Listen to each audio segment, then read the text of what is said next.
du jour, ce sont les pélicans qui montrent le chemin du monde Quiché, comme ils l'ont montré aux premiers conquistadors il y a 5 siècles. Ce chemin, c'est un fleuve.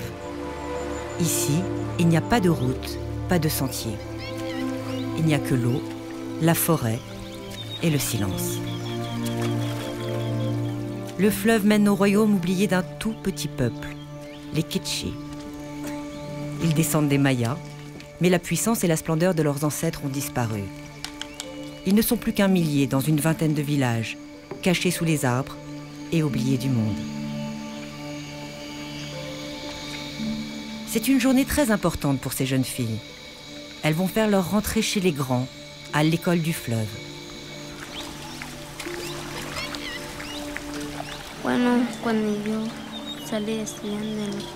Quand j'ai fini l'école primaire, pas mal de mes copines se sont mariées et elles ont déjà des enfants.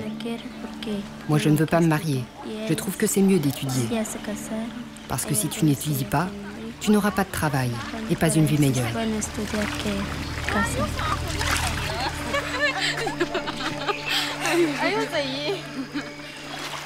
Irma a 13 ans.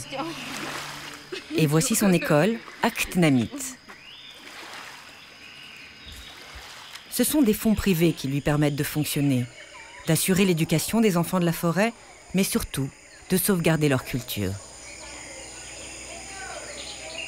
En ce jour de rentrée, l'école veut que les élèves renouent avec leur héritage et les traditions de leur peuple. Ils sont tous en route pour la cérémonie dédiée aux divinités mayas. Au sommet de la montagne, Gregorio, le guide spirituel de l'école, a tout préparé.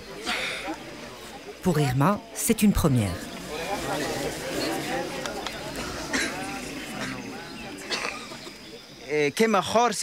Quoi de mieux pour commencer un nouveau cycle, une nouvelle année scolaire et de travail, qu'une cérémonie pour nous adresser à l'être suprême, à notre Ahau, à notre Dieu. Vous pouvez lui donner le nom que vous voulez. Ce que l'on va faire pendant cette cérémonie, c'est demander qu'on n'ait pas de problème, qu'on n'ait pas de difficultés et pas d'obstacles. On va tous diriger le regard là où se couche notre Père le Soleil. C'est l'obscurité, le repos, où sont nos ancêtres défunts. Les bougies de couleur symbolisent les points cardinaux du monde qu'imaginaient les Mayas, plats et carrés. Rouge à l'est, noir à l'ouest, blanc au nord et jaune au sud. Un monde qu'ils croyaient immuable et dont le guide spirituel de l'école voudrait simplement que leurs lointains descendants se souviennent sans honte.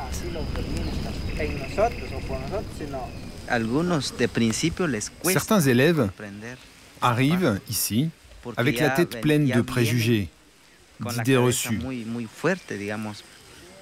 Oui, parce que malheureusement, dans nos communautés, en ce qui concerne le sujet de la spiritualité maya, les églises voient ça comme quelque chose de mauvais, quelque chose de négatif, un peu comme de la sorcellerie.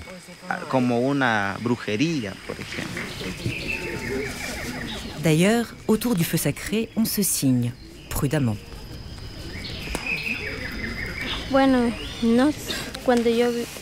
Je viens ici pour la première fois. Je ne savais pas ce qu'était une cérémonie parce que mes parents ne m'ont pas appris. Mon père était évangélique quand il a épousé ma mère et c'est pour ça que je n'avais jamais participé à une cérémonie maya. Et maintenant, je sais. Et ça te plaît? Oui. Le directeur de l'école sait bien que les héritiers des Mayas ont été façonnés par la colonisation et qu'ils sont donc tous catholiques ou évangéliques. Mais son école maya est la seule à s'occuper d'eux. Je le dis souvent, vous savez, si on est pauvre, ça n'est pas pour cela qu'on doit recevoir une éducation pauvre. Ça ne marche pas comme ça. Ici, c'est une école d'excellence. Vous allez être ceux qui dirigeront les communautés de notre peuple et pourquoi pas, vous serez peut-être président. J'espère que vous ne serez pas aussi corrompu, hein? Il me semble que non, parce que Aktenamit va vous donner une bonne éducation.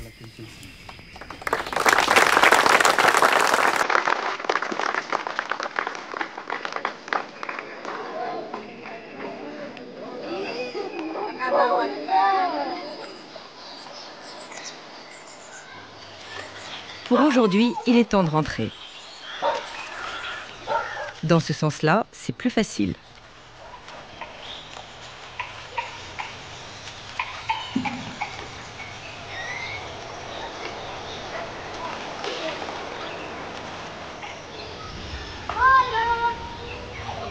Au village, les mères ont attendu. Elles sont très fières que leurs enfants aillent à l'école. Mais elles sont inquiètes aussi, comme toutes les mères du monde.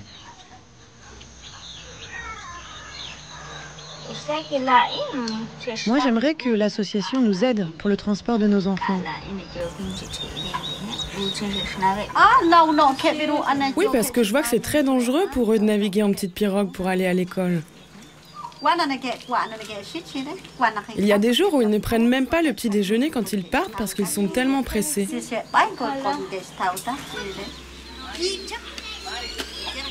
Irma et son amie ont pris leur temps. Ce soir, pas de devoir. Elles peuvent donc profiter du soleil couchant. Chez Irma, il n'y a qu'une seule lampe. Il faudra bientôt qu'elle se mette à réviser avant la nuit. Et puis sa mère ne la laissera pas faire n'importe quoi. Avant, on ne savait pas ce que c'était d'avoir un amoureux.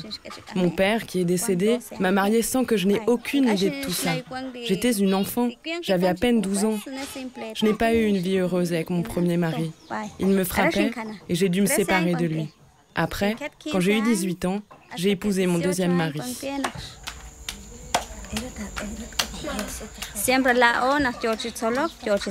Nous expliquons à notre fille Irma que nous sommes en train de dépenser de l'argent pour ses études.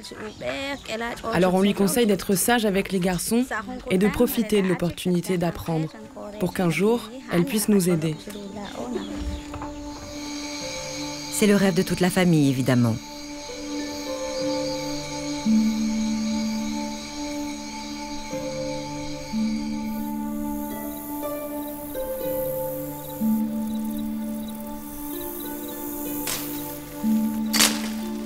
Le père d'Irma n'est plus tout jeune.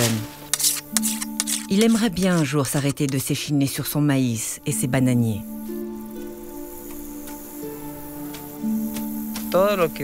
Tout ce que vous voyez ici, c'est ma terre. Ça me permet de nourrir ma famille. Si j'avais étudié davantage, je ne serais pas ici. J'aurais un meilleur travail. C'est clair. C'est bien, tous ces jeunes qui étudient à Aktenamit, comme ma fille, parce qu'ils vont apprendre des tas de choses importantes. Et avec leurs connaissances, ils auront des droits qu'ils vont obtenir avec leur certificat d'études.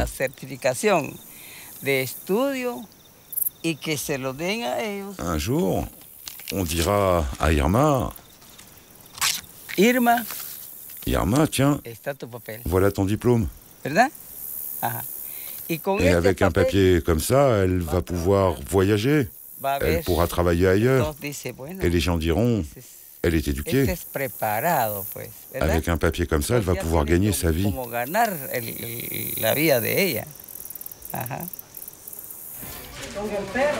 Le père d'Irma est pourtant un notable. Il fait partie des 7 élus du Conseil des sages, une des seules institutions mayas que les conquérants n'ont pas réussi à détruire. Sous la direction d'Alberto, le chef du conseil, ils débattent gravement avec tous les villageois de ce qu'il faudrait faire pour enrayer l'exode des jeunes.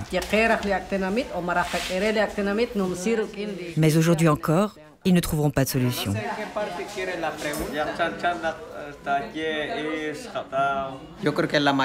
La plupart de nos enfants vont chercher du travail ailleurs, dans d'autres villes. Mais ça ne change rien, on souffre toujours de la même pauvreté. En plus, c'est un problème parce qu'on ne sait pas ce qui se passe là-bas, on ne sait pas ce qui leur arrive. Ils laissent leurs parents ici, leur mère, leur père. Et qu'est-ce qui se passe pour les enfants ? Mais ils ne reviennent plus.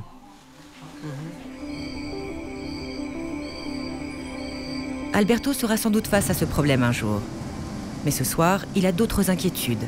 Sa femme vient de perdre les os. Par miracle, il a trouvé un bateau rapide pour l'emmener au petit dispensaire de l'école avec la sage-femme du village.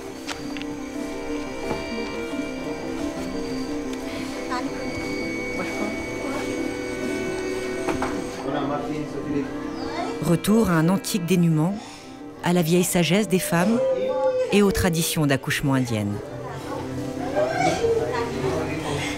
Tout va bien se passer. Le bonheur est tout proche. C'est un garçon, en pleine santé. Dans un mois, il recevra son nom Maya. Pas avant, c'est la tradition.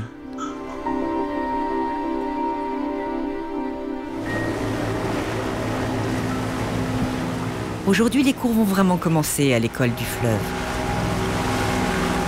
Il y a bien un système de ramassage scolaire, mais il ne s'arrête pas chez Irma. Il faudra qu'elle prenne sa pirogue tous les jours. Et ce matin, elle n'a pas eu le temps de prendre son petit déjeuner. Quelques piécettes vont s'envoler, mais il faut bien manger quelque chose avant le cours de mathématiques Maya.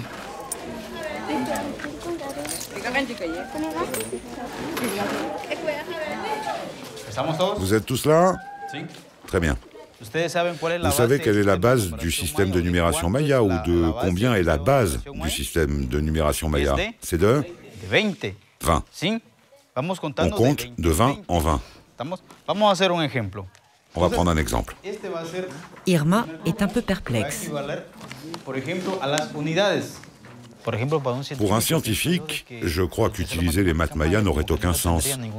Mais pour un jeune, cela lui permet de voir qu'il y a une culture à laquelle il appartient. C'est comme une forme d'identité. Je m'identifie avec ceci. Voici ce que je suis. Nous savons qu'un trait équivaut à 5. Donc 2 traits, ça va former le numéro 10. Vous avez trouvé ça facile? Vous pouvez recopier la leçon sur vos cahiers. Tu t'en sors?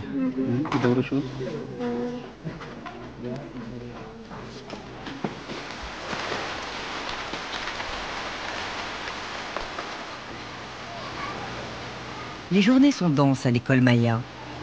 Alors le soir, quand les eaux du ciel se mêlent à celles du fleuve, tout le monde est heureux de sortir. À commencer par les plus petits, excités comme tous les gamins du monde, malgré le déluge.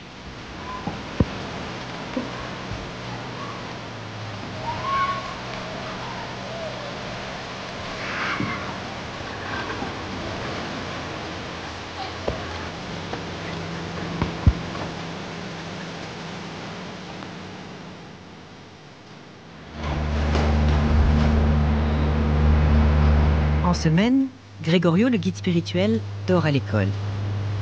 Il n'a même pas de pirogue à lui. Mais aujourd'hui, vendredi, il peut profiter du canot à moteur de l'école. C'est rare. Gregorio se contente toujours de ce qu'on lui offre. Logique, puisque c'est la base de l'enseignement maya. Celui qu'il a reçu d'un vieux sage et celui qu'il veut transmettre à ses élèves et aux siens.